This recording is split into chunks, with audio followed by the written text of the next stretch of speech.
नमस्कार दोस्तों, स्वागत है आपका हमारे चैनल विजय रथ हिंदी एकेडमी पर। तो हम लोग देख रहे थे सगुण काव्य धारा के अंतर्गत राम भक्ति शाखा, और उसमें हम पढ़ रहे हैं तुलसीदास को। तो तुलसीदास जी के बारे में कल हमने देखा, उनके बारे में जो उनसे जो रिलेटेड नॉर्मल जानकारी थी, वो उनके माता पिता का नाम, उनके गुरु का नाम, और उनके बारे में किसने क्या कहा था, जन्म स्थान, कुछ लोगों ने उनका सूकर खेत माना, कुछ लोगों ने जो है राजापुर माना। तो ये सब सारी चीज़ों पे हमने चर्चा की थी। लास्ट टॉपिक ये हमने चर्चा की थी कि रत्नावली द्वारा धिक्कारे जाने का जो वृत्तांत था वो हमने चर्चा की थी, और उसमें उस पर एक दोहा भी था। रत्नावली ने ही कहा था उनको, लाज न लागत आपको दौरे आयो साथ, धिक धिक ऐसे प्रेम को कहा कहूँ मैं नाथ। अगली लाइन थी, अस्थि चर्म मय देह मम, तामे जैसी प्रीत तैसी जो श्री राम होत न तो भववेत। तो ये सारी चीजें कल हम लोग देख चुके। फिर हमने देखा कि रत्नावली द्वारा धिक्कारे जाने का वृत्तांत का वर्णन किसमें किसमें मिला। तो जैसा कि हमने देखा था, भक्तमाल की टीका जो प्रियादास की थी उसमें मिला था। बाकी दो रचनाएं और थी जिसके बारे में हम पिछली क्लास में देख चुके हैं। फिर हमने लास्ट लाइन जो लिखी थी वो लिखा था कि इनको हिंदी का जातीय कवि भी कहा जाता है। ठीक, तो आइए बढ़ते हैं तुलसीदास के साथ अपने अगले महत्वपूर्ण बिंदुओं पर। तो जो चल रहा था उसी में आप लोग आगे नोट करेंगे। क्या लिखेंगे? तुलसी शुद्ध रूप से अहेतुकी भक्त लिखेंगे आगे। तुलसी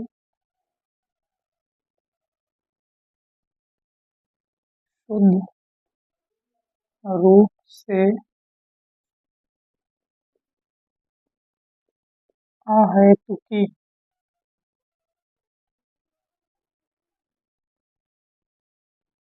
भक्ति, अहेतुकी भक्ति या निष्काम भक्ति को मानते हैं। ऑब्लिक निष्काम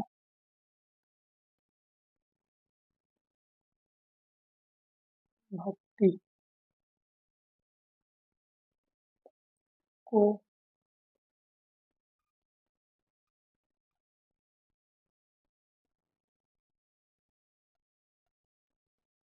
मानते हैं। तुलसीदास वो किस भक्ति को मानते हैं? अहेतुकी भक्ति, ठीक, या निष्काम भक्ति को मानते हैं। तो यहाँ आप लिखेंगे एक नोट। नोट पे लिखेंगे, कामना पर आधारित भक्ति के तीन प्रकार होते हैं। अब ये क्या है? अहेतुकी भक्ति या निष्काम भक्ति, चर्चा कर देते हैं आपको। कामना पर आधारित भक्ति के, कामना पर आधारित भक्ति के तीन प्रकार होते हैं, या सीधे सीधे तीन प्रकार लिखेंगे आप। कामना पर आधारित भक्ति के तीन प्रकार कौन कौन से हैं? एक तो है हेतुकी भक्ति। नंबर एक क्या है? नंबर एक हेतुकी, हेतुकी भक्ति, या इसी को कहा जाता है सकाम भक्ति। क्या कहा जाता है इसको? सकाम भक्ति। देख लेते हैं ये क्या होती है तुकी भक्ति या सकाम भक्ति। अच्छा, जिसमें भक्त भौतिक सुख के लिए भक्ति करे, जिसमें भक्त भौतिक सुख के लिए, भौतिक सुख के लिए भक्ति करे, भक्ति करे, या ईश्वर की प्रार्थना करता है। भक्ति, केवल भक्ति रहे, जिसमें भक्त भौतिक सुख के लिए भक्ति या ईश्वर की कामना करता है।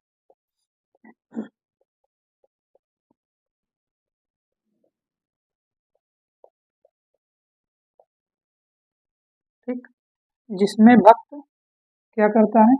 भौतिक सुख के लिए भक्ति करे या ईश्वर की कामना करे, वो क्या है? हेतुकी या सकाम भक्ति। नंबर 2 हम देखेंगे। नंबर 2 है कैवल्य या काम भक्ति। क्या है? कैवल्य या काम भक्ति। ठीक, कैवल्य या काम भक्ति। केवल भगवत प्रसाद, केवल भगवत प्रसाद या ईश्वर के दर्शन और मोक्ष प्राप्ति के लिए, या ईश्वर के दर्शन और मोक्ष प्राप्ति के लिए, मोक्ष प्राप्ति के लिए की गई भक्ति, की गई भक्ति, है ना? क्या है? केवल भगवत प्रसाद या ईश्वर के दर्शन और मोक्ष प्राप्ति के लिए, जो ईश्वर के दर्शन करने के लिए या ईश्वर अपने मोक्ष की प्राप्ति के लिए जो भक्ति की जाए वो काम भक्ति कहलाती है या कैवल्य भक्ति कहते हैं। नंबर 3 क्या है? जो भक्ति हम यहाँ नोट कर चुके हैं, देख लेते हैं क्या है। अहेतुकी भक्ति, अहेतुकी भक्ति या इसे हम कहते हैं निष्काम भक्ति। किस नाम से जानते हैं इसे? निष्काम भक्ति के नाम से इसे जाना जाता है। ठीक, अहेतुकी भक्ति या निष्काम भक्ति। भक्त की अपनी कोई इच्छा नहीं होती है, भक्त की अपनी कोई इच्छा नहीं होती है। भक्त की अपनी कोई इच्छा नहीं होती है, वह भक्ति को ही साध्य मानता है।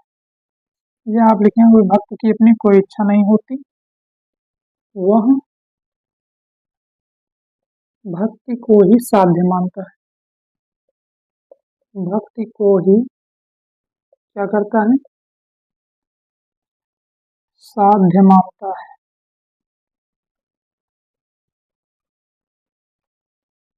हुआ क्या है मुझे आज? साध्य मानता है। तो ये थी तीनों भक्ति। ये चर्चा इसलिए कर दी है कि आपको जानकारी हो अहेतुकी या निष्काम भक्ति क्या होती है ना? क्या है? तुलसी शुद्ध रूप से किस भक्ति को स्वीकार करते हैं? अहेतुकी या निष्काम भक्ति को। अहेतुकी या निष्काम भक्ति क्या होती है? भक्त की अपनी जहाँ कोई इच्छा ना हो, सिर्फ भक्ति को ही अपना साध्य मान ले, वही क्या होती है? अहेतुकी। निष्काम जिसमें कोई इच्छा ही ना हो, है ना?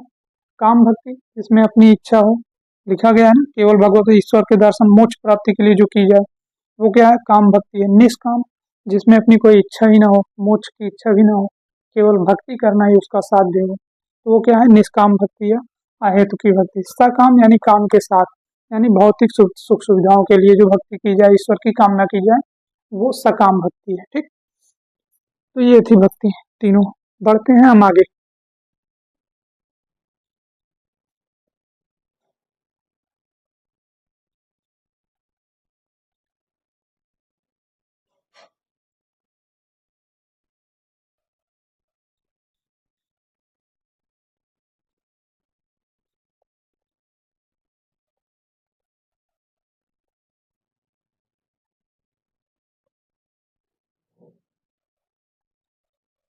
आगे हम क्या देखेंगे?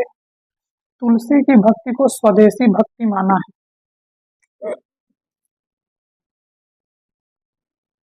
लिखेंगे एक कोटेशन, तुलसी की भक्ति को क्या माना है? स्वदेशी भक्ति माना है। स्वदेशी भक्ति माना है। किसने माना है? शुक्ल ने। ये जो शुक्ल जी हैं, ये तुलसी की भक्ति को क्या मानते हैं? स्वदेशी भक्ति मानते हैं। और देखते हैं इनके बारे में। शैव वैष्णव मतभेद को सुलझाने के लिए, शैव शैव की चर्चा हम पीछे कर चुके हैं, और वैष्णव इसके बारे में भी हम आपको बता चुके हैं क्या होता है ना। शैव और वैष्णव मतभेद को सुलझाने के लिए, शैव वैष्णव मतभेद को सुलझाने के लिए, सुलझाने के लिए शैव वैष्णव मतभेद को सुलझाने के लिए तुलसी ने शिव व राम को, तुलसी ने शैव के उपासना या उपासक कौन है? जिसकी उपासना की जाती है शिव। वैष्णव कौन है? राम है। ठीक। तो शैव वैष्णव मतभेद को सुलझाने के लिए तुलसी ने शिव व राम को, शिव व राम को क्या बताया है? एक दूसरे का भक्त बताया है। एक दूसरे का भक्त बताया है। क्या कह रहे हैं तुलसी? शिव जी और राम भगवान दोनों एक दूसरे के भक्त हैं। किस लिए? ताकि ये शैव और वैष्णव संप्रदाय के जो अनुयायी हैं वो आपस में कोई मतभेद उनमें ना रहे। ठीक। आगे बढ़ते हैं। ग्रंथ का आरंभ गणेश वंदना से की है। ग्रंथ का आरंभ, तुलसीदास ने अपने ग्रंथों का जो आरंभ किया है किससे किया है? गणेश वंदना से। ग्रंथ का आरंभ गणेश वंदना से की है। गणेश वंदना से की है। ठीक। ग्रंथ का आरंभ किससे कर रहे हैं? ये गणेश वंदना से कर रहे हैं। अगर तुलसी सगुण होकर भी निर्गुण को खारिज नहीं करते हैं। तुलसी सगुण है, तुलसी जो है वो सगुण होकर, तुलसी सगुण होकर भी क्या करते हैं? सगुण होकर भी निर्गुण को खारिज नहीं करते। यानी निर्गुण भक्ति जो थी उसको खारिज नहीं करते। ऐसा नहीं कि उसको जो है मानते ही नहीं, खारिज नहीं करते। कैसे नहीं करते? देख लेते हैं। एक लाइन है, अगुण ही सगुण ही नहीं कछु भेदा। ये तुलसीदास की लाइन।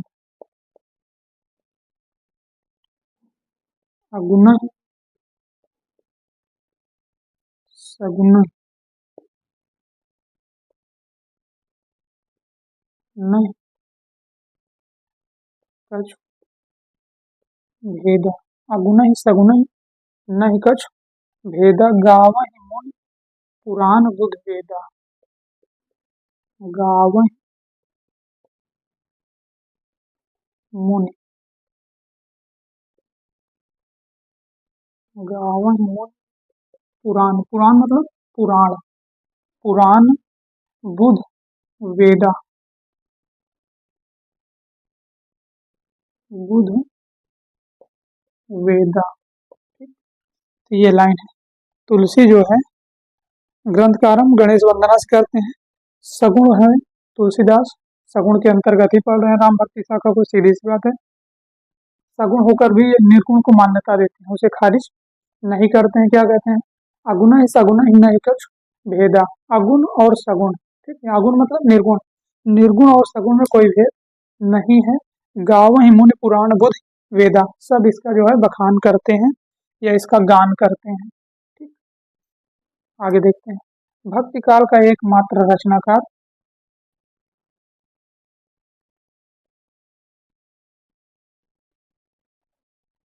भक्ति काल का एकमात्र रचनाकार जिसने राजनीति व अर्थव्यवस्था को जिसने राजनीति व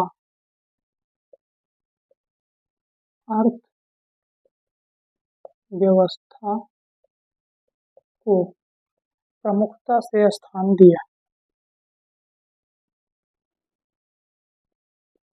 प्रमुखता से स्थान दिया कौन है? तुलसीदास। उन्हीं के बारे में हम पढ़ रहे हैं। या अगर न समझ आए तो लिख लीजिएगा यहीं पे। तुलसीदास भक्ति काल के एकमात्र ऐसे रचनाकार हैं जिसने क्या किया? राजनीति व अर्थव्यवस्था को प्रमुखता से स्थान दिया। अगर आपको याद न रहे तो यहाँ लिख लेंगे ऐसे करके तुलसी। ठीक। तुलसीदास ने क्या किया है? भक्ति काल में इन्होंने राजनीति व अर्थव्यवस्था को प्रमुखता से स्थान दिया है। अच्छा, एक चीज और हम देख लेंगे यहीं पे। तुलसी ज्ञान कर्म व भक्ति मार्ग में से भक्ति पर बल देते हैं। एक लाइन देख लेते हैं, यही लास्ट लाइन है और महत्वपूर्ण बिंदु यहीं से होगा समाप्त। क्या है कि तुलसी जो है ज्ञान, भक्ति और कर्म, इन तीन में सबसे ज्यादा महत्व किस पे देते हैं? तो भक्ति पे देते हैं। लिखेंगे तुलसी ज्ञान, कर्म और भक्ति,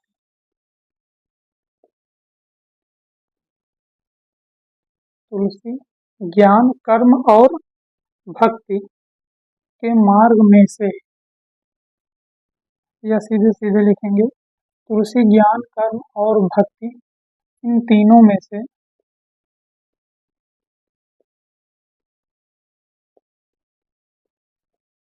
भक्ति पर विशेष बल देते हैं। भक्ति पर विशेष बल देते हैं। विशेष बल देते हैं। ठीक। तुलसी जो है ज्ञान कर्म और भक्ति, इन तीनों में सबसे ज्यादा बल किस पे देते हैं? भक्ति पर देते हैं। तो ये थे जो महत्वपूर्ण बिंदुओं की जो श्रृंखला चल रही थी ये। ठीक। तो बढ़ते हैं आगे और देखते हैं कि इनके बारे में महत्वपूर्ण जो हमारे विद्वान हैं, महान जो रचनाकार हैं, उन लोगों ने क्या क्या कहा है ना? उनके कथन को हम देखेंगे क्रमानुसार। ठीक। लगभग है 12 से 13 कथन, तो देखते हैं हम।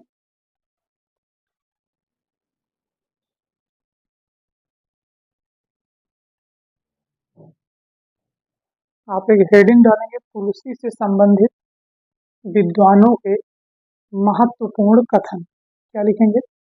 तुलसी से संबंधित विद्वानों के महत्वपूर्ण कथन। ठीक। नंबर 1 हेडिंग आप डाल लेंगे, तुलसी से संबंधित विद्वानों के महत्वपूर्ण कथन या कथन जो आप समझ पाए आसानी से। इन्हें कलिकाल का वाल्मीकि कहा। नंबर 1 क्या है? कलिकाल का, कलिकाल मतलब कलयुग। ठीक। कलयुग जो अभी चल रहा है, जिसमें हम वर्तमान में जी रहे हैं। ठीक। कलिकाल का वाल्मीकि। युग कितने होते हैं? 4। कौन कौन से? ये आप कमेंट में बताएंगे। हाँ, कलयुग, द्वापर, त्रेता, खैर, आप चारों लिखेंगे। कलिकाल का वाल्मीकि किसने कहा इनको? नाभादास ने। या अगर ऐसे ना समझ में आए तो आप लिखेंगे तुलसी को कलिकाल का वाल्मीकि कहा। क्या लिखेंगे? तुलसी को कलिकाल का वाल्मीकि कहा, नाभादास। ठीक। तो वो हमने हटा दिया, बट इतना ही रखा कि इनको जो है शार्ट में आप आसानी से याद कर सकें, है ना? ज़्यादा वो पूरा पेज भरना, ग्रंथ भरने की जरूरत नहीं है। बाकी सारी चीज़ें किताबों में उपलब्ध हैं। कलिकाल का वाल्मीकि, नाभादास। मुगल काल का सबसे महान व्यक्ति। मुगल काल का सबसे महान व्यक्ति, ये किसने कहा? सबसे महान व्यक्ति। मुगल काल का सबसे महान व्यक्ति इनको कहा स्मिथ। स्मिथ ने क्या कहा इनको? मुगल काल का सबसे महान व्यक्ति कहा। अगला देखते हैं इनको क्या कहा। बुद्ध देव के बाद सबसे बड़ा लोकनायक। अगला क्या? बुद्ध देव के बाद सबसे बड़ा लोकनायक। सबसे बड़ा लोकनायक, ये किसने कहा या किसने माना? ये मानते हैं ग्रियर्सन। किसने माना? ये ग्रियर्सन ने माना। क्या माना है? बुद्ध देव के बाद, बुद्ध देव यानी महात्मा बुद्ध के बाद क्या माना इन्होंने? सबसे बड़ा लोकनायक। ठीक, आगे बढ़ते हैं। जातीय कवि। जातीय कवि की संज्ञा किसने दी? रामविलास शर्मा ने। तुलसी को जातीय कवि किसने कहा? रामविलास शर्मा। इन्होंने क्या कहा इनको? जातीय कवि कहा है। अच्छा, साथ साथ देखेंगे इनको रूपकों का बादशाह कहा गया। रूपकों का बादशाह किसने कहा? रूपकों का बादशाह ये कहा है लाला भगवान दीन। लाला भगवान दीन। साथ में इनके जो है बच्चन सिंह। बच्चन सिंह, इन दोनों ने क्या कहा इनको? रूपकों का बादशाह कहा है। अच्छा, इनको अनुप्रास का बादशाह किसने कहा? क्या है? अनुप्रास, ये सब क्या है? एक अलंकार है। अनुप्रास का बादशाह है ना? जैसे आप लोग सुनते होंगे काली दुनिया का बेताज बादशाह, तो ये तुलसीदास है। काली दुनिया के बादशाह नहीं है, अलंकार की दुनिया, साहित्यिक दुनिया के बादशाह हैं। तो रूपकों का बादशाह, अलंकार का बादशाह, अलंकार नहीं है सॉरी, अनुप्रास का बादशाह और उत्प्रेक्षा का बादशाह। तीन अलंकारों का बादशाह कहा है, तीन लोगों ने कहा है। ठीक, तो अनुप्रास का बादशाह किसने कहा है? रामचंद्र शुक्ल ने कहा। रामचंद्र शुक्ल ने कहा है। बॉलीवुड की फिल्मों में आपने देखा होगा कि भाई ये काली दुनिया के बेताज बादशाह हैं, विलेन को, है ना? अनुप्रास का बादशाह रामचंद्र शुक्ल। और क्या है? उत्प्रेक्षा। उत्प्रेक्षा या उत्प्रेक्षाओं? उत्प्रेक्षाओं, क्योंकि अलंकार का बहुत सारा प्रयोग किया होगा इन्होंने। उत्प्रेक्षाओं का बादशाह उदय भानु सिंह। पूरा नाम है डॉक्टर उदय भानु सिंह। अगर आपको लिखना है तो लिख लें या डायरेक्ट लिखें आप उदय भानु सिंह, बस याद रहना चाहिए जिससे आप एग्जाम में आए तो क्वेश्चन कर सकें। आप अगर थोड़ा सा ध्यान दे पा रहे हो, ऊ से उत्प्रेक्षा, ऊ से उदय भानु सिंह। अनुप्रास रामचंद्र शुक्ल का है। रूपकों का बादशाह भगवान दीन बच्चन सिंह है। जाति कवि रामविलास शर्मा। महात्मा बुद्ध के बाद सबसे बड़ा लोकनायक ग्रियर्सन। और इनको जो है मुगल काल का सबसे महान व्यक्ति स्मिथ। और क्या कहा गया है इनको? कलिकाल का वाल्मीकि, नाभादास ने कहा है। ठीक, आगे बढ़ते हैं। नंबर 8 देखते हैं। कविता करके तुलसी न लसे, क्या है इनके बारे में? कविता करके तुलसी न लसे। ठीक, कविता करके तुलसी न लसे, कविता पा लसी तुलसी की कला। कविता पा लसी तुलसी की कला, कथन किसका है? हरिऔध का। पूरा नाम क्या है इनका? अयोध्या सिंह उपाध्याय हरिऔध। पार्ट में क्या लिखा जाता है इनका? हरिऔध लिखा जाता है। ठीक। इनका क्या कहना है? कविता करके तुलसी जो है नहीं फले फूले, या तुलसी को जो है महानता नहीं मिली, बल्कि कविता खुद तुलसी की कला को पाकर महानतम बन गई। ठीक। कितनी बड़ी बात है। कविता करके तुलसी महान नहीं बने, कविता खुद महान बन चुकी है, हरिऔध का कहना है। आगे देखेंगे नंबर 9। तुलसी गंग दुओ भय सुकविन के सरदार। तुलसी गंग दुओ, दुओ मतलब दोनों। तुलसी गंग दुओ भय सुकविन के सरदार। सुकविन के सरदार। अगली लाइन क्या है? इनके काव्यन में मिली भाषा विविध प्रकार। इनके काव्यन में मिली भाषा विविध प्रकार। भाषा विविध प्रकार, ये किसने कहा था? ये कहा था भिखारीदास ने। किसने कहा था ये? भिखारीदास। ठीक। क्या कहा था इन्होंने? तुलसी गंग दुओ भय, तुलसी और गंग कवि दोनों सुकवीन के सरदार, इनके काव्यन में मिली भाषा विविध प्रकार। तो ये भिखारीदास की लाइन है। किसके बारे में? तुलसीदास के बारे में। बढ़ते हैं हम आगे।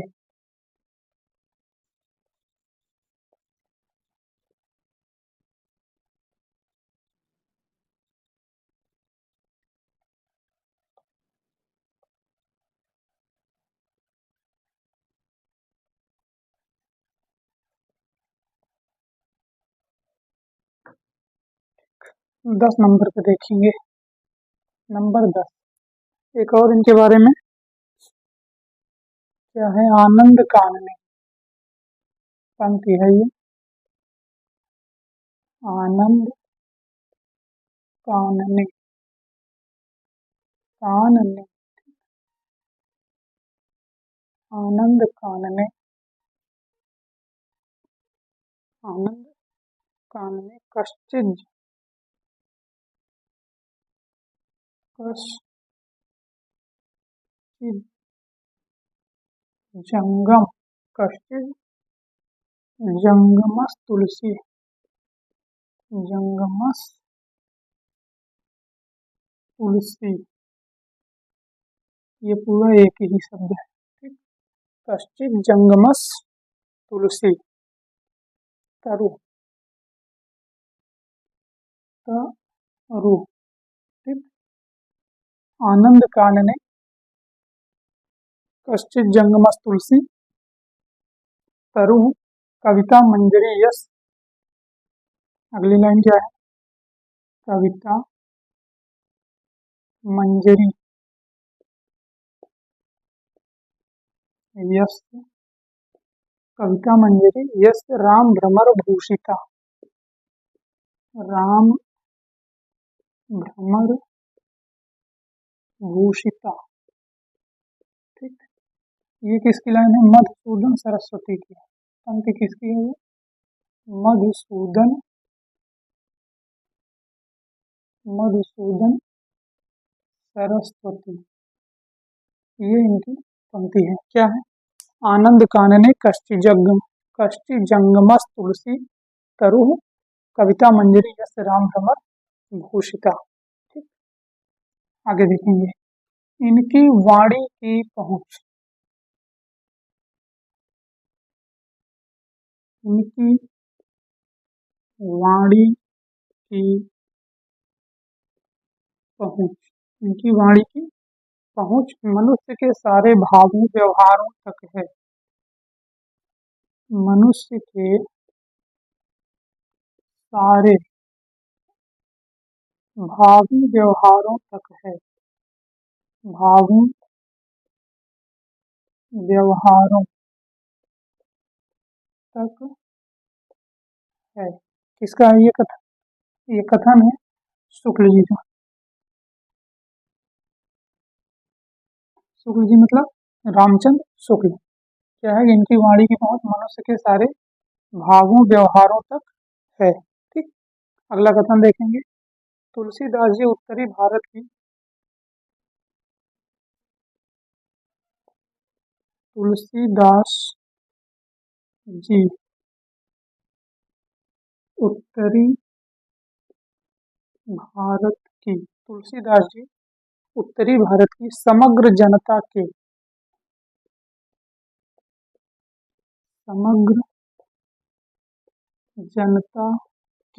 समग्र जनता के हृदय मंदिर में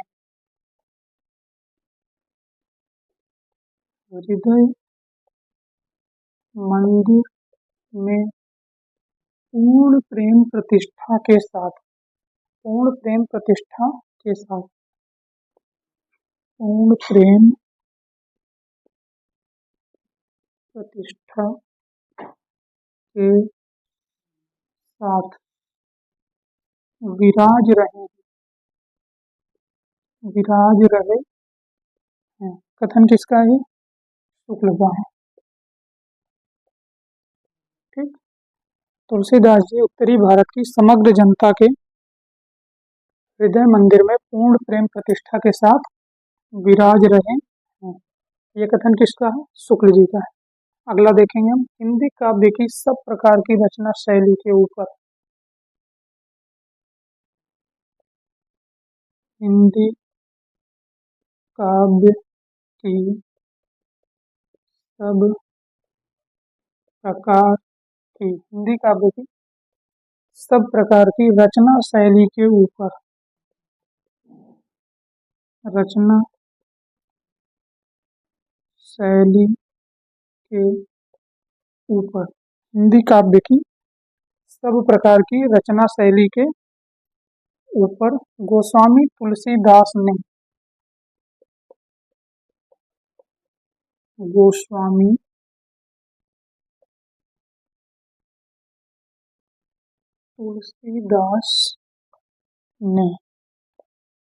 गोस्वामी तुलसीदास ने अपना ऊंचा स्थान प्रतिष्ठित किया है।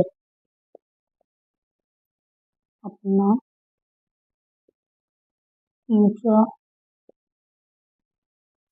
स्थान प्रतिष्ठित किया है। ठीक।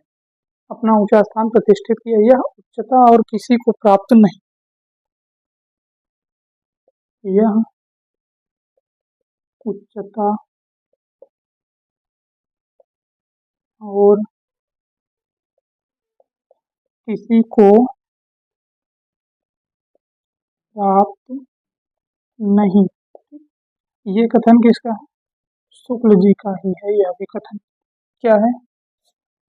एक बार रिपीट कर लेते हैं। आनंद कानने कष्ट जंगमस तुलसी तरु कविता मंजरी यस राम भ्रमर भूषता मधुसूदन सरस्वती का है। इनकी वाणी की पहुंच मनुष्य के सारे भावों व्यवहारों तक है। रामचंद्र शुक्ल का है। तुलसीदास जी उत्तर भारत की समग्र जनता के हृदय मंदिर में पूर्ण प्रेम प्रतिष्ठा के साथ विराज रहे हैं। रामचंद्र शुक्ल जी का है। हिंदी काव्य की सब प्रकार की रचना शैली के ऊपर गोस्वामी तुलसीदास जी की या गोस्वामी तुलसीदास ने अपना ऊंचा स्थान प्रतिष्ठित किया। यह उच्चता और किसी को प्राप्त नहीं है। किसका कथन है ये? रामचंद्र शुक्ल का है। ठीक। तो दो कथन और बच रहे हैं, हम और देखेंगे उसको।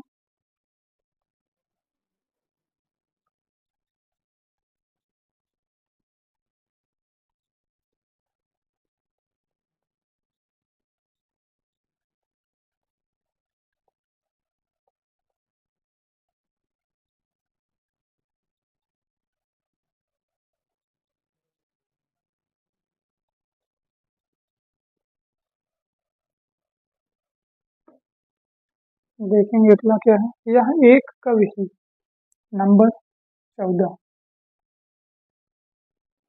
यह एक कवि ही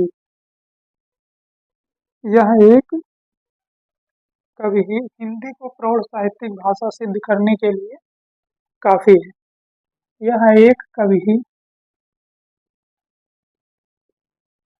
हिंदी को प्रौढ़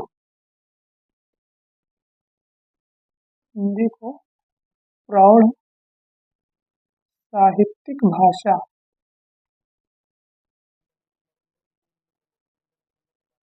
सिद्ध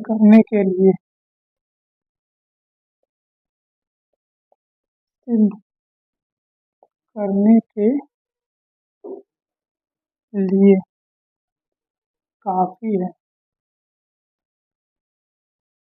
काफी है। यह कथन किसका है? यह कथन भी है शुक्ल जी का। क्या कह रहे हैं? कह रहे हैं कि यह एक कवि हिंदी को प्रौढ़ साहित्यिक भाषा सिद्ध करने के लिए काफी है। शुक्ल जी। अगला देखेंगे नंबर 15। तुलसी को जो अभूतपूर्व सफलता मिली। तुलसी को जो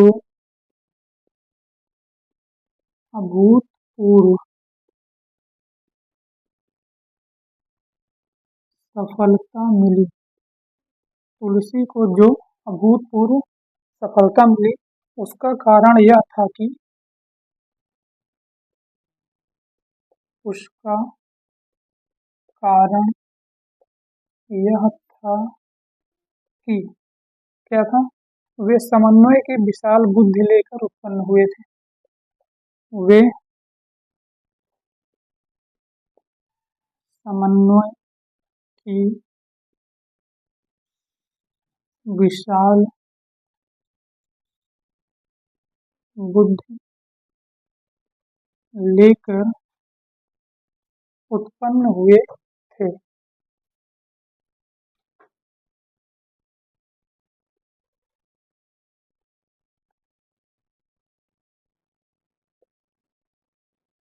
उत्पन्न हुए थे।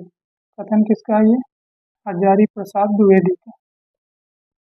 क्या है? एक बार रिपीट करेंगे। तुलसी को जो अभूतपूर्व सफलता मिली उसका कारण यह था। क्या था कारण? कि वे समन्वय की विशाल बुद्धि लेकर उत्पन्न हुए थे। अगला और लास्ट कथन हम देखेंगे यहाँ से। भारतवर्ष का लोकनायक वही हो सकता है। भारतवर्ष का लोकनायक वही हो सकता है। कौन हो सकता है? जो समन्वय करने का अपार धैर्य लेकर सामने आया हो। जो समन्वय करने का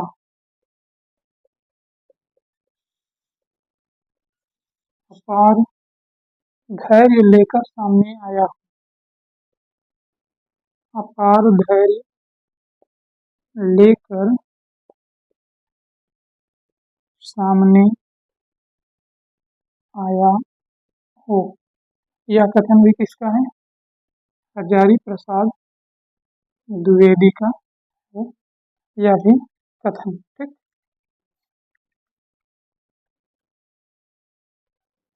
क्या देखा आज हमने? 15 कथन इनके देखे। प्रत्येक रचनाकारों ने क्या क्या कहा इनको, और ये आप नोट कर लेंगे कि भारतवर्ष का लोकनायक वही हो सकता है जो समन्वय का अपार धैर्य लेकर आए। यार सीधी सी बात है, अगर समन्वय शब्द मिल जाए तो ये हजारी प्रसाद द्विवेदी का कथन होगा। क्या था? कलिकाल का वाल्मीकि किसने कहा था इनको? नाभादास ने। मुगल काल का महान व्यक्ति स्मिथ ने। बुद्ध के बाद सबसे बड़ा लोकनायक ग्रियर्सन ने। जातीय कवि रामविलास शर्मा ने कहा। ठीक। रूपकों का बादशाह भगवान दीन और बच्चन सिंह ने कहा। अनुप्रास का रामचंद्र शुक्ल ने स्वयं कहा है। उत्प्रेक्षा का बादशाह किसने कहा था इनको? उदयभान सिंह ने। उसे उत्प्रेक्षा, उसे उदयभान सिंह। तो ऐसे करके टोटल 15 से 16 कथन हमने आज कंप्लीट किया है। तो आगे इनकी हम देखेंगे रचनाओं के बारे में, जो भी रचनाएं हैं। खैर रचनाओं पे एक क्लास अलग से आपको लेके आएंगे क्योंकि लंबी क्लासेज होगी उसकी। तो मिलेंगे नेक्स्ट क्लास में। आज के लिए बस इतना ही। लेंगे आपसे विदा। धन्यवाद।